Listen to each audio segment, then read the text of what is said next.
Mid-level engineers optimize for clean code, while senior architects optimize for hardware efficiency. The gap isn't a lack of coding skill, it's a failure to read physical constraints like latency and memory bandwidth. You cannot think architecturally until you treat silicon not as an infinite cloud, but as a finite engine with strict rules on how data moves in real time.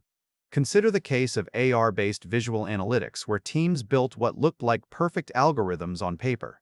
When deployed to hardware like Microsoft HoloLens, those systems failed catastrophically because milliseconds of delay in state synchronization caused motion sickness and broke spatial alignment. The study behind this shows a file size of over 3 megabytes for the full research document, proving that theoretical software capabilities often collapse when mapped to physical limits.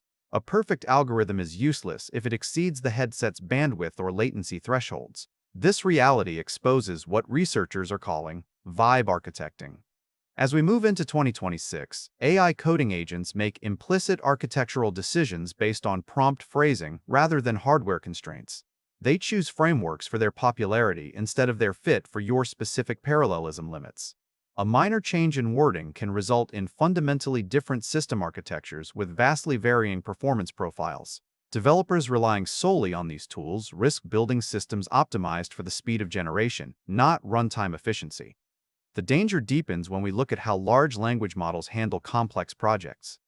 Benchmarks like theory of code space reveal a critical disconnect. While models pass isolated coding tests, they struggle to maintain coherent architectural understanding across large multi-file environments under partial observability. Smaller models sometimes outperform larger ones because they avoid the catastrophic belief collapse that happens when navigating complex interdependencies. This proves that AI agents do not inherently understand physical or logical constraints. They simulate them based on training data, often missing hardware. Specific bottlenecks a human architect must anticipate.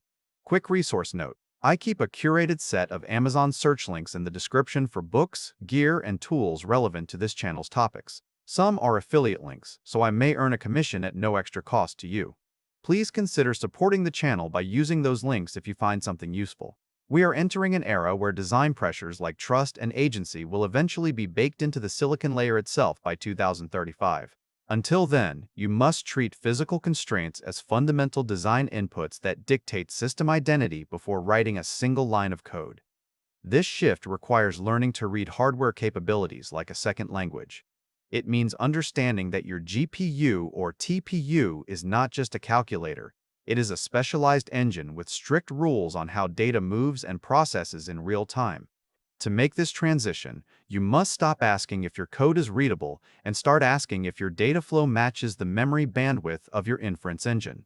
In practice, this means recognizing that an algorithm efficient on paper might choke on a specific GPU architecture or network limit. You need to audit AI-generated code not for syntax errors, but for architectural choices made without regard for physical reality. When you see a tool selecting a database because it is trendy rather than suited for your parallelism needs, you must intervene with knowledge of what the silicon can actually handle. This mental model changes how you approach system design trade-offs. Instead of focusing on code complexity and clean functions, you begin to optimize for latency and memory bandwidth as primary drivers. You learn that in high-performance systems, a delay of milliseconds is not just an inconvenience. It breaks the user experience entirely. This understanding allows you to predict failure before deployment by recognizing when theoretical models exceed physical thresholds. The transition from mid-level engineer to system architect is defined by this ability to read silicon capabilities like a second language. It is about knowing that your hardware has strict rules on how data moves and processes in real time, and designing around those rules rather than ignoring them. This approach bridges the gap between abstract theory and physical reality, ensuring that your systems perform reliably at scale where it matters most. You must ask 3 specific questions before accepting any architectural decision, whether made by a human or an AI agent. First, does this choice account for the memory bandwidth limits of my inference engine?